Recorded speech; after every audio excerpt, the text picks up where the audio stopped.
Hello, everyone, and welcome to Slash Film Daily for November 6th, 2017. On today's show, we're going to be talking about some big news that just hit, that Disney has been in talks to buy Fox. We're also going to be talking about the latest news, including a Lord of the Rings TV series, Kevin Spacey fired from House of Cards, and Joe Johnston retiring. And at the water cooler, we'll talk about the iPhone X, the Showtime series SMILF, the restaurant Eataly, and MondoCon and Super Mario Odyssey. This is Peter Sciretta, and joining me on today's podcast are Slash Film Managing Editor Jacob Hall. Hello, hello. And Slash Film Writer Chris Evangelista.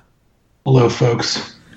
Okay, guys, this just hit before we were going to go on the air. News that Disney was in negotiations to buy Fox. What do we know, Jacob?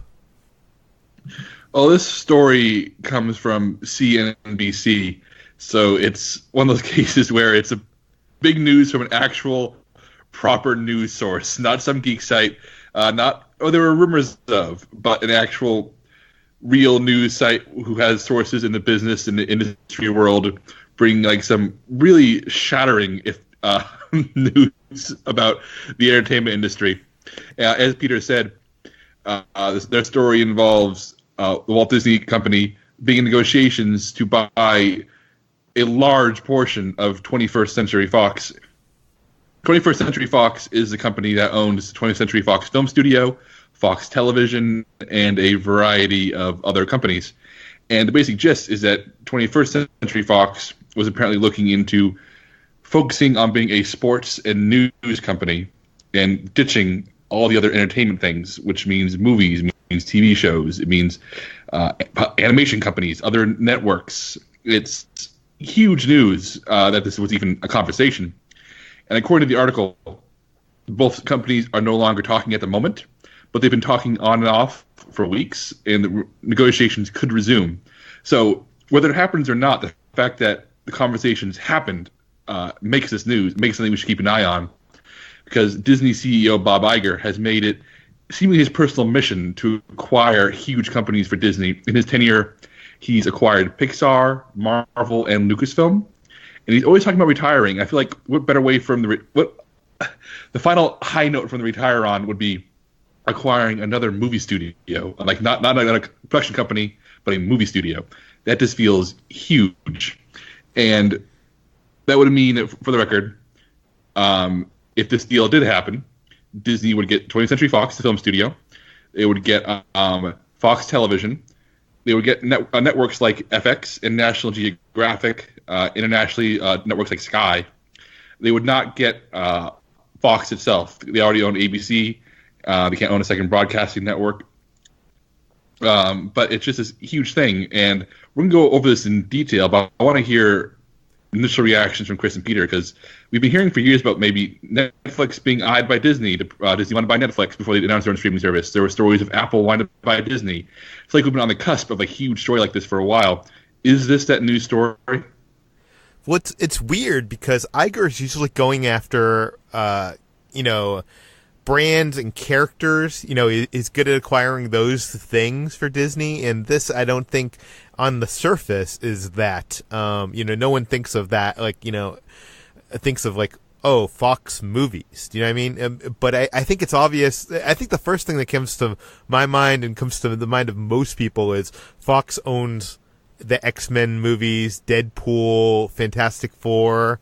So if Disney could buy Fox, they would be bringing back those Marvel characters back to Disney, theoretically. I think that's a big thing. And the second thing that hit me when seeing this, and actually three things. Okay, so there's the X-Men. Number two is Avatar. Fox is set to come out with how many Avatar sequels? 10? Something like that? Or more. Yeah, I'm joking.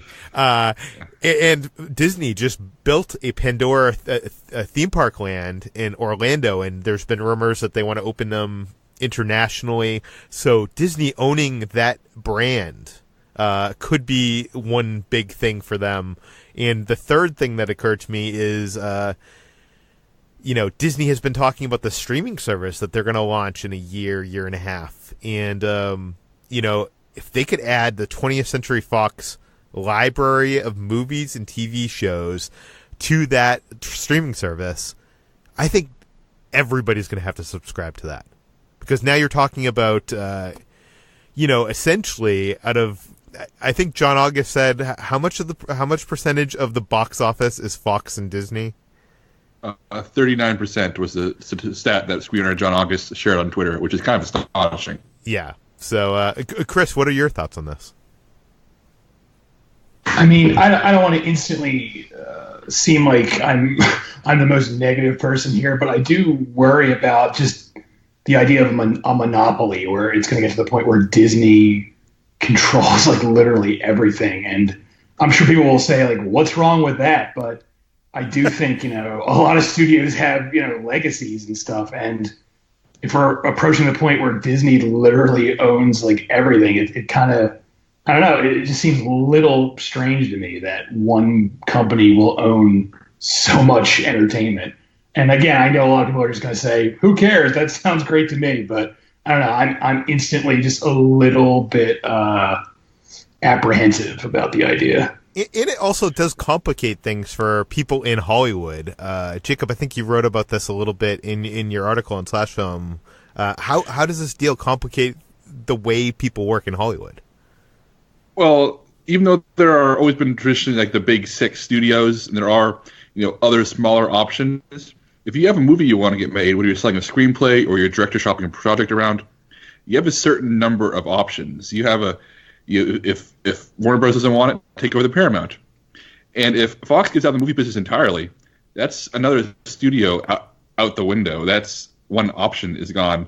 And in a system that is already as small as the mainstream Hollywood film industry, that's a significant chunk of options for filmmakers. And of course, there always is independent financing but that's always such an uphill battle. I mean, the kind of stuff that people really go to the movies to see, like the big movies, the blockbusters,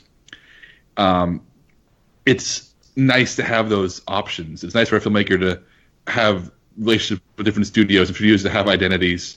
And for one of those to be wiped off the table, I can imagine it being something that sends like shudders of fear down filmmakers and screenwriters, knowing that their options just got, I guess, like 18% less likely to be picked up.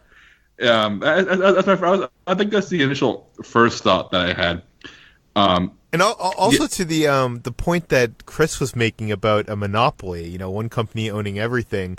Last week, the Los Angeles Times was banned from Disney's press screenings of Thor Ragnarok because of their reporting on some political going-ons in Anaheim around the elections there surrounding Disney's involvement in the campaign financing and stuff. And Disney basically was so unhappy with the way that LA Times handled it, which we could speculate on if they handled it right or wrong, whatever.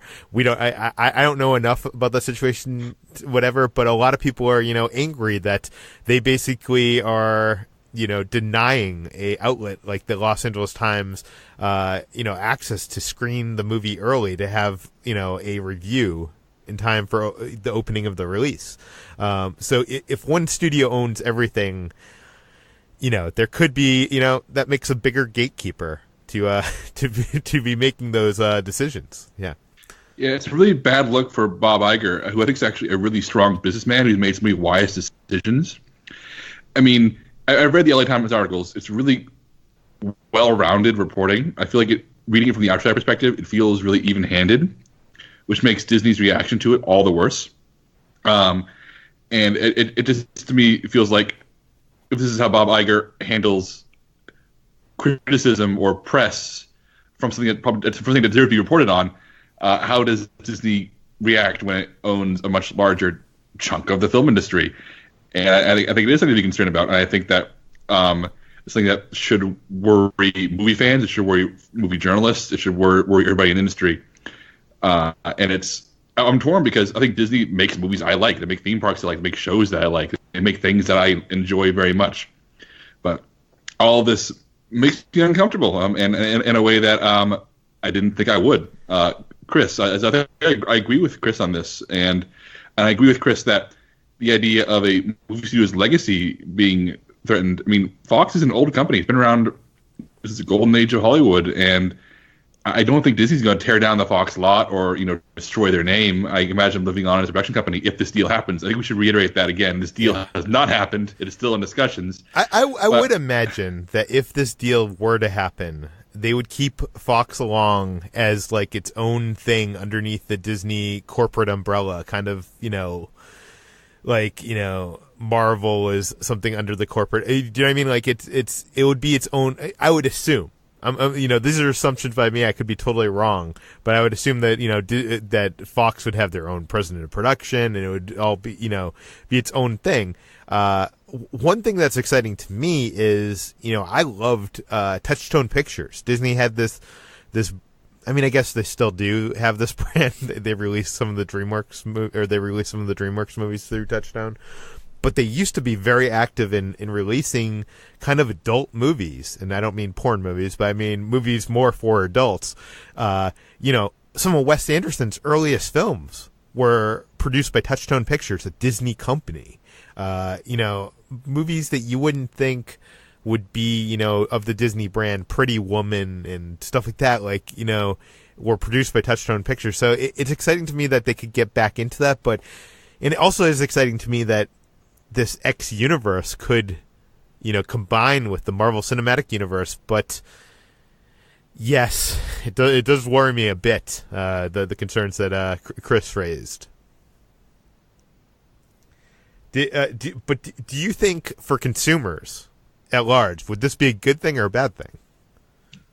I think it's a bad thing. I think that I'll use a very broad example. And this is that the X-Men movies over at Fox have started getting really, really good by forging your identity. Like Deadpool is this raunchy R-rated comedy. Logan is this brutal, nihilistic adult action movie for adults. Whereas Disney is it has cultivated their own kind of movies they make. Fox is cultivating the kind of movies they make in this sphere. And I feel like bringing things together and removing these identities, because Disney likes their cohesion, it results in movies, in less variety of movies. It results in less voices. It results in movies that are made to fit a template instead of surprise us. And I know we can hem and haw about how Marvel movies are a little different from each other, but Marvel is its own brand and it follows its own internal logic and rules, which I enjoy. But I've also really enjoyed Fox saying screw it and running off and doing their own crazy thing recently with their superhero movies. And I like that different companies can compete by doing such different creative things and getting people excited again. And Fox is getting exciting again. And it kind of bums me out that the mere thought that can vanish. But that's just my personal opinion on this. Chris, any final thoughts on this? No, I think pretty much what was said is pretty much how I feel. I don't want to get a reputation for being the instantly negative person. There are benefits from this, but I am just slightly concerned about Disney taking over the world, basically, of entertainment, especially like you mentioned that LA Times story. That does bother me that they're so hesitant to let anyone even slightly criticize them, that they're gonna shut them out. That's like an extreme reaction to take. For sure. Maybe we'll hear more about this. Maybe we won't. We'll keep you updated as news comes out on this and if negotiations spark up again. But we should get in. We've been talking 15 minutes so far on this. Why don't you guys join me over here at the water cooler? Because I'm not sure about you, but I was busy this weekend. On Friday, I got my iPhone X or iPhone 10. I guess it's called the iPhone 10, but it's, in text form, it's called, it's a numeral X. Did either of you get new phones? Not me. I'm still on an iPhone 5. I actually went to the Apple store and looked at the iPhone X over the weekend, and it felt like very fragile in my hand. It felt like I was holding like a Tiffany lamp. So I put it down and and backed away from it. You know what? It does feel a little. I'm used to having the Plus version of the iPhone, so it's like a much bigger device. And having this in my hand, it feels small and yes, fragile. But I'm enjoying it so far. It's weird because the screen size is technically a little bit bigger than iPhone Plus because of how they have been able to get the screen go to almost the edges. But it doesn't feel like it because it's a more the horizontal space is less, if that makes sense. Horizontal space is less. So it almost seems like I'm seeing less on my screen, especially in like text messages and stuff. My one big pet peeve is because they're now putting the battery indicator in the right hand section on the right of the notch. It no longer can you put like how much percent it is like in text. So I'm just like looking at a battery indicator, but which is kind of annoying. But you can pull down and see how much battery you have. The facial Face ID unlock works much better than my Touch ID ever did. I'm not sure about you guys, but I would always stick my thumb on there and 50. It was like a coin toss of if it would open my phone, and most times I would end up putting my passcode in. So I'm enjoying it. It's nothing like groundbreaking. There's nothing like amazing. The front portrait mode is cool. I've been taking some good photos, but yeah, nothing like I don't know. I feel like the phone every year we get a new phone, and I feel like it used to be like huge improvements and huge like updates, and now it's just kind of more incremental. I don't feel like I want a bigger screen than this. I know this is one of the biggest screens out there, and I want better low light on my camera on my phone. So if Apple could give me those two things, I would be happy. But what, Jacob, what have you been up to this weekend? Well, I spent most of my weekend covering MondoCon for the site, and my hope was to have the first piece of coverage up today, but then Disney tried to buy Fox, and that got thrown to the wayside. So you can read a more detailed description, see photographs tomorrow on the site. But MondoCon is a annual convention in Austin, Texas, hosted by Mondo, the poster and pop culture art and collectibles company. If you've been on the internet on movie sites, you've seen their stuff before. They helped kickstart a lot of the modern pop culture screen printed poster craze. And MondoCon is, as the name implies, a convention where Mondo and dozens of invited artists all have booths, all have stores, and they all sell their wares and show off their goods. They sign autographs, and there are panels discussing everything from toy making to comic book art. And this is the fourth MondoCon and my third year covering. And it's a really fun convention. I mean, it's not huge. It's very small. They keep the number of attendees to a reasonable level. They changed locations this year. So instead of being at the Marquesa Theater in Austin, it is at the Austin American Statesman, the newspaper building. And it's weird because they have a much bigger space. So the con feels smaller now instead of having to be split across multiple venues like it was before. But because of that, it feels a lot more manageable. The crowds are a lot more controlled. The lines are easier to maintain. It's a lot better run this year. And the one downside is that it sort of had to create a space for the panels instead of having a theater on hand. And it's folding chairs and it's small space. And it's not as good. And people weren't getting into panels as much as they were in years past, which is a shame because the panels are really good. Like this year was the second time they did Mondo Live, where three artists, in this case Alan Hines, Jay Shaw, and Becky Cloonan, all went on stage and all designed a poster in an hour in front of the audience. They took suggestions, people called it ideas, they tried to incorporate them, and by the end they had a poster for Beetlejuice that was a really, really good napkin sketch. And they went and said they want to try to actually finish it and get it printed for next year's con. So it was just a really fun, good time. I spent a lot of money on posters. I saw a lot of cool stuff. I met some artists I admire, and you'll be able to read about this in detail on Slash Film over the next few days. MondoCon, because I feel like those guys that collect posters love waiting in lines. Yeah, there was a line for the Mondo store on day one, which is the main store, Mondo's actual store, as opposed to individual artist booths. Was I think 4 to 4.5 hours long at one point, and I did not wait in that line. But it was the lines this year. Like I said, the space is a lot better defined this year. In years past, lines kind of went everywhere, and it was up to you to try to police them and try to keep people from accidentally cutting or intentionally cutting. And this year, due to just larger space, I feel like they did a much better job of, even when you're waiting in line for a long time, your spot in your line felt safe, if that makes sense. That makes sense. Also over the weekend, I watched this new Showtime series called SMILF, which I believe stands for Single Mom I Would Like to Fuck. It is from Frankie Shaw, who I feel like I've seen her in a lot of things, but looking over her filmography, it seems to be just a couple like Sundance movies. But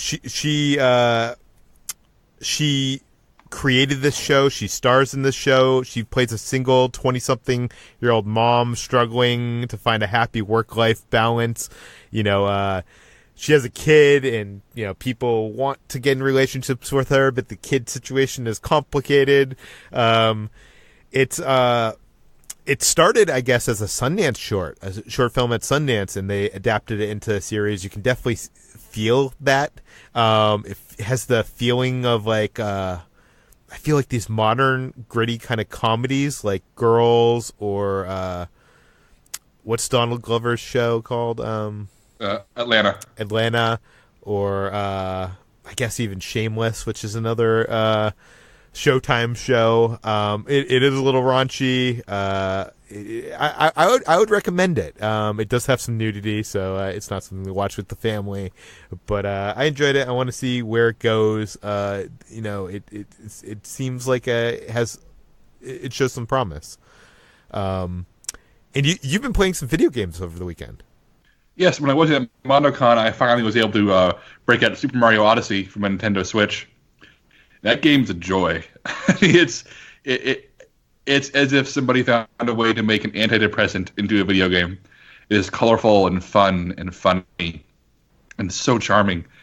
And the way it plays, for those of you who played Super Mario 64 back in the day, it plays like you remember that game playing. If you go back, that game hasn't aged as well as you would wish it was, but this game feels like your memories. It feels like it's the best kind of nostalgia, where it is taking everything you loved about an old thing and is reinventing it from the core up, keeping the things that you love in place while also saying, we're not going to tread water. We're going to make sure this is a new thing, something that is fit for the year 2017.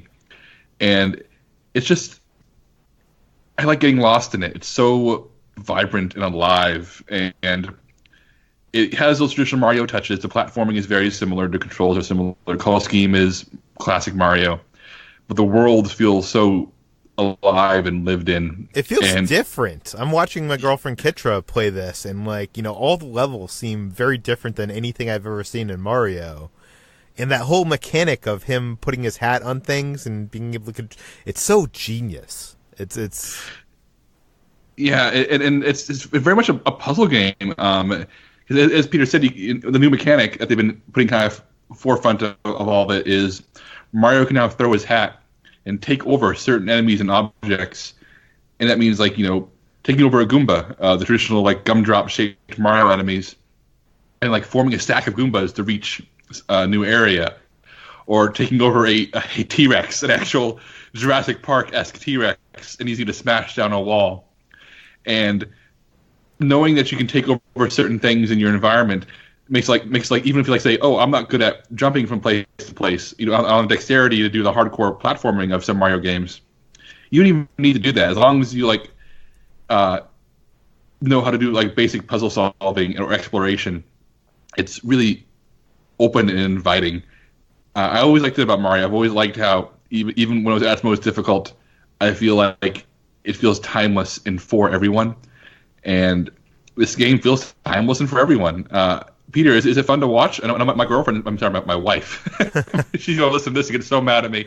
My wife was watching me play, and she didn't even want to pick a controller. She was having a great time watching me play. So what's it like as a visual experience? It is a lot of fun to watch, and I'm a big fan of Donkey Kong. I love that. I'm not going to spoil anything, but there is kind of like a whole level that is kind of a tribute to Mario's origins as Jumpman in Donkey Kong, which is great to watch. I don't know. I'm enjoying it. I don't know. It almost makes me want to play, but not enough to make me want to play.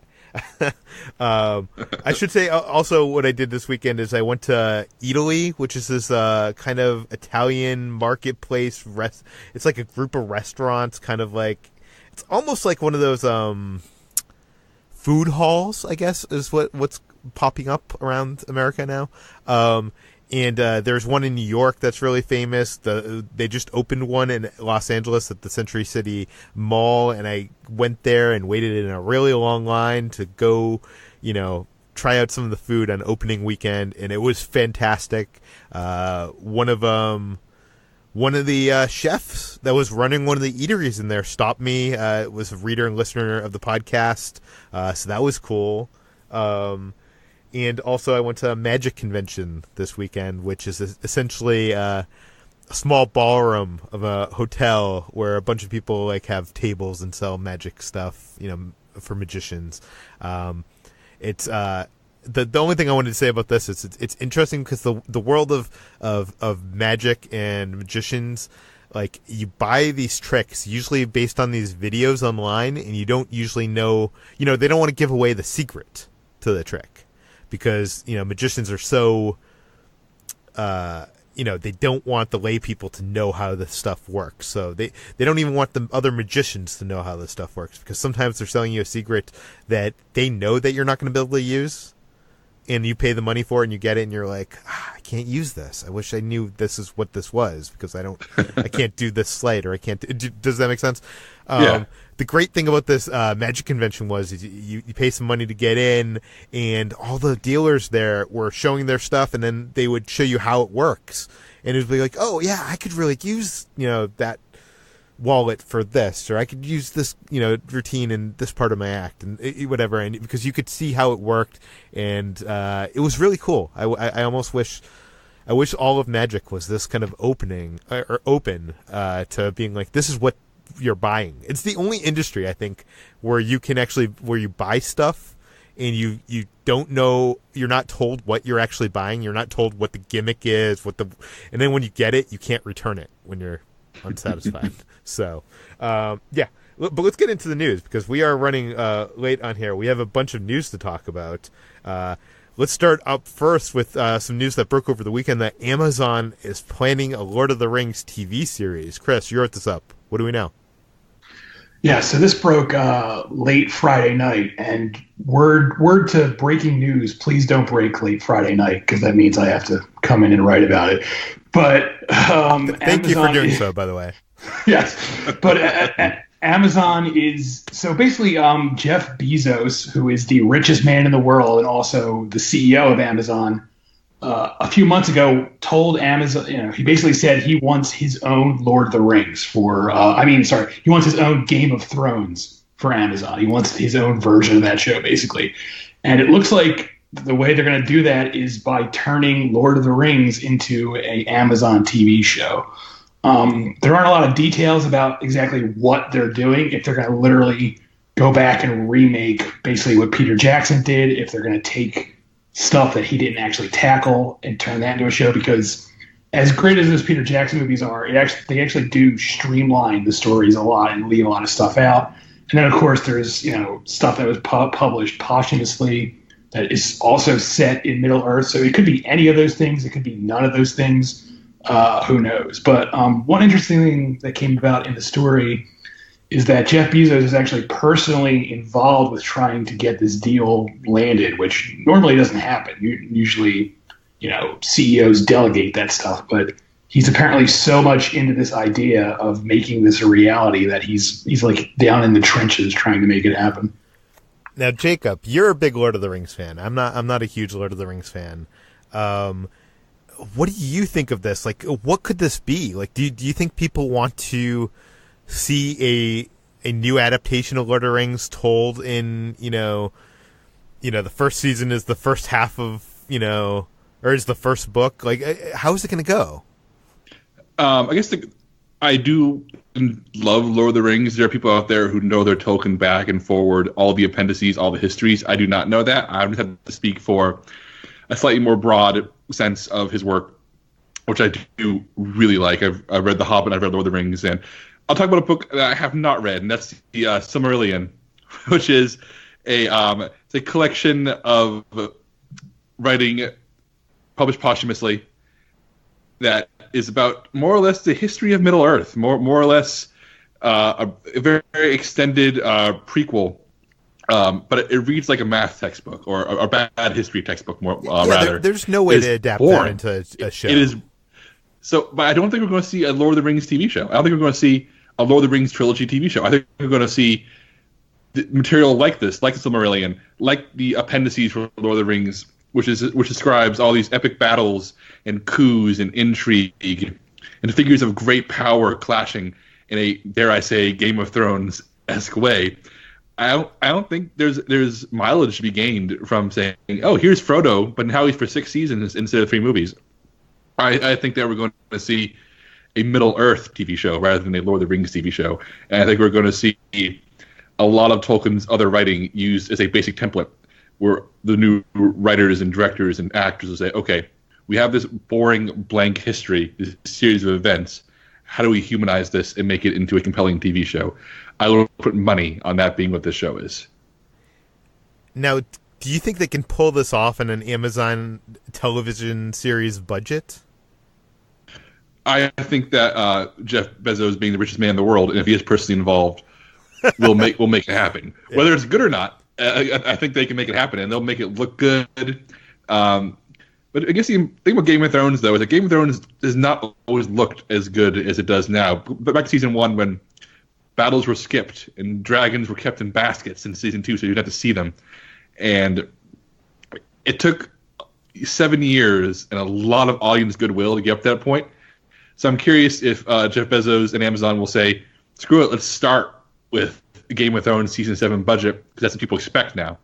I'm really curious, because Game of Thrones was a hit from the beginning, but it wasn't a juggernaut, until season 2 or 3. So we'll see. My guess is we'll get a very fancy first season, as hopefully good. But I'm very curious.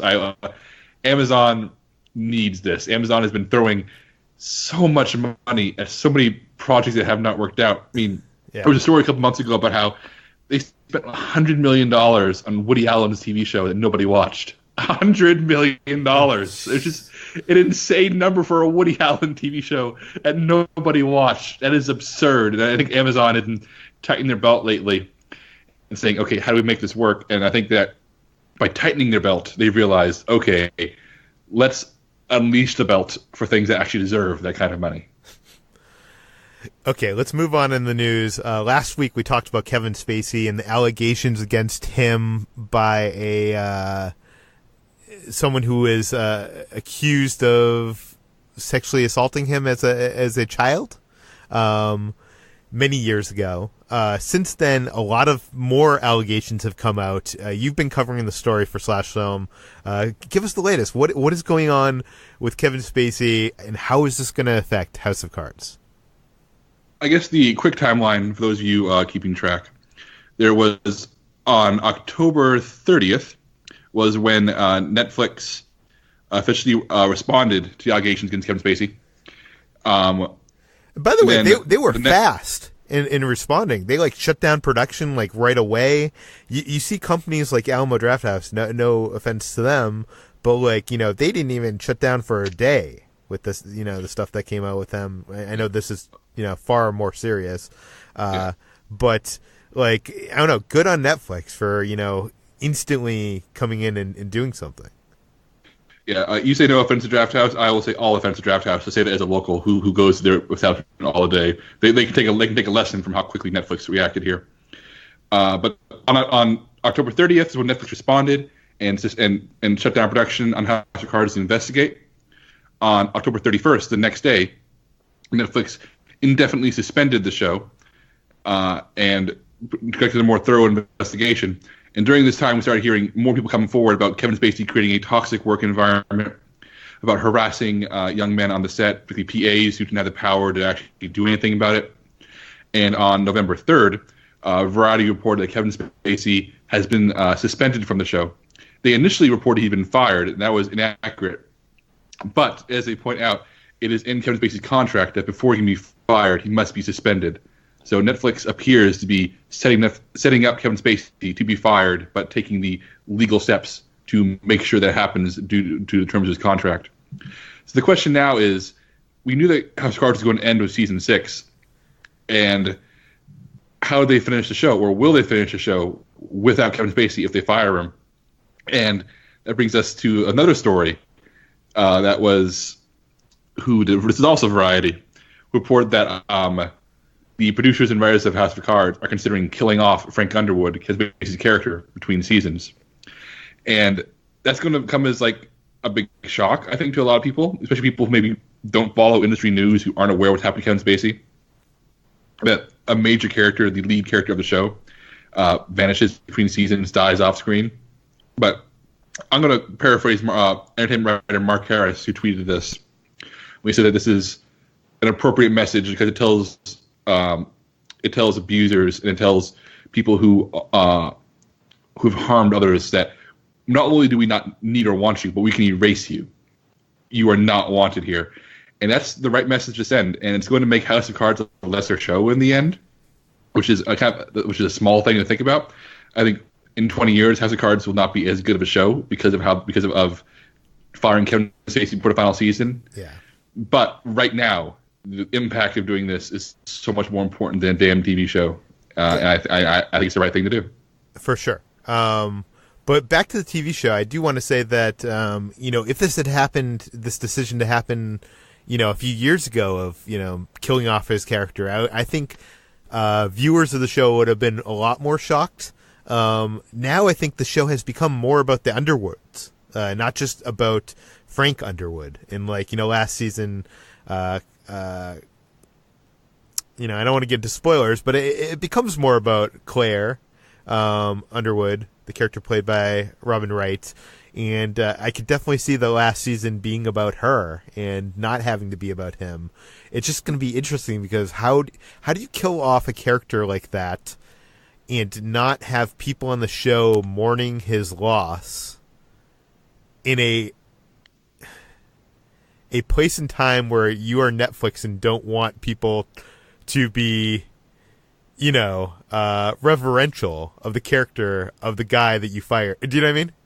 Yeah, it's a really tough situation, and I feel like Netflix reacted quickly here too, because if you go search for House of Cards on Netflix, the new thumbnail is an image of Robin Wright, not of Kevin Spacey. So they're setting the path forward already. Chris, do you have any thoughts on this one?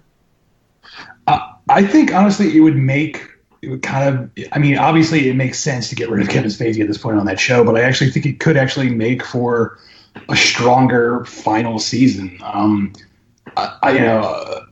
liked House of Cards when it first started, but I feel like the show really ran a steam around season 3. And the one thing that's been consistent, the one element that's been consistent is Robin Wright's performance. And, I'd love to see an entire season with just her character, honestly. Personally speaking, I would get over Frank Underwood not being on the show very quickly. Just I know from my own headspace, I'd be fine with that. If the first episode is literally his coffin going into the ground and someone says, well, he's dead, and then they move on, I'd be able to get over that very quickly, personally speaking. Okay, let's get last up in the news. Director Joe Johnston is going to be retiring after The Chronicles of Narnia, The Silver Chair. Chris, you wrote this up for the site. What do we know? Right. So Joe Johnston, I feel like he's not really a household name. He's not he's not the most well-known director, but he's had a really good career. He's like a workman director where he's not like your first choice, but you hire him when you know you got to get like a job done. But he's directed like The Rocketeer, which is like a great sort of not forgotten, but underrated sort of film. And he made the first Captain America. He made Jumanji. He made films like that. And he's had a very long career. He started out working at ILM for working on like the Star Wars films as a effects technician. And he worked his way up filmmaking. And he's responsible for some big things in Star Wars, like Boba Fett. He worked on the Indiana Jones series. He worked on Batteries Not Included. He directed Honey That Shrunk the Kids. Right. Yeah, Honey That Shrunk the Kids was his feature debut. And so now basically he's throwing in the towel and retiring after he directs the Chronicles of Narnia: The Silver Chair, which is a film I don't think anyone even expected to happen after the last Narnia film, which was what was it, The Voyage of the Dawn Treader or whatever. It didn't do well at the box office, and it sort of seemed like that film franchise was done, but the rights to the book sort of fell back to the C.S. Lewis Foundation, and they're sort of trying to reboot the series. I mean, even though this is technically the next story in the series, it's also supposed to serve as sort of like a soft reboot for the whole franchise. And that will be his final film, which is, I don't know, it's kind of an unceremonious film to go out on, but I mean, he's already had such a long career that, he can retire whenever he wants, basically, I guess. I think some people were hoping that he might get a chance on one of these Star Wars standalone films because he has such a legacy in Lucasfilm and ILM. Jacob, do you have any thoughts on Joe Johnston retiring? He's a really good director, and I feel like he's one of those reliable names. I think The Rocketeer and Captain America: First Avenger, while neither of them like scream like a specific directorial voice, they're both so dependably made, like comfort food cinema. And I think that he had this sort of air of Americana about his work. I feel like Americana is really easy to make cheesy and oversell, whereas there's something old-fashioned about Joe Johnston, about his movies, that make his stuff feel timeless, like it was always sort of part of our culture even before it existed. And that's a hard thing to pull off, especially when you're making these big studio movies. And if he's getting up there in years, he wants to retire, God bless you. Go enjoy your Captain America money. Hope Marvel paid you well enough for you to do what you want with it. But I'm not going to say I'm super bummed out because this is clearly his choice. But I'll miss his work. I always thought he'd get around to making another Star Wars movie, but that's where we are. And by the way, if anybody has not seen this movie, go check out October Sky. I think it's probably one of his best films. It's starring Jake Gyllenhaal and Chris Cooper, Chris Owen. It was a 1999 film, but a guy that eventually became a NASA engineer. It's highly recommended. I think it's the best of his work. But I agree with you. Captain America: The First Avenger feels like such a callback film to, like the way it's shot, the way the action is shot in that film. It feels unlike what anything is like in any of the other Marvel movies. And I think only someone like Joe Johnston could do it, even though he doesn't, have that name brand. But it will be a shame to see him retire. Maybe one day he'll get pulled out of retirement because that happens so much in this Hollywood film business. But that does it for today's episode of Slash Film Daily. Chris, where can we find more of your work online? I'm at slashfilm.com every day, and I'm on Twitter at CEvangelista413. How about you, Jacob? I am also on slashfilm.com every day, and on Twitter I am at Jacob S. Hall. You can find me at SlashFilm on Twitter. You can find all the stories mentioned today on SlashFilm.com. You can find this podcast published every weekday on iTunes, Google Play, Overcast, all the popular podcast apps. If you want to send us a question, or some feedback, send it to peter@slashfilm.com. And please go to iTunes. Give us a rating, give us a review. We hit the top 3 over the weekend on TV and film on iTunes audio podcasts, and that's just amazing. I want to thank you guys for getting us there, and spread the word. Tell your friends. We'll see you tomorrow.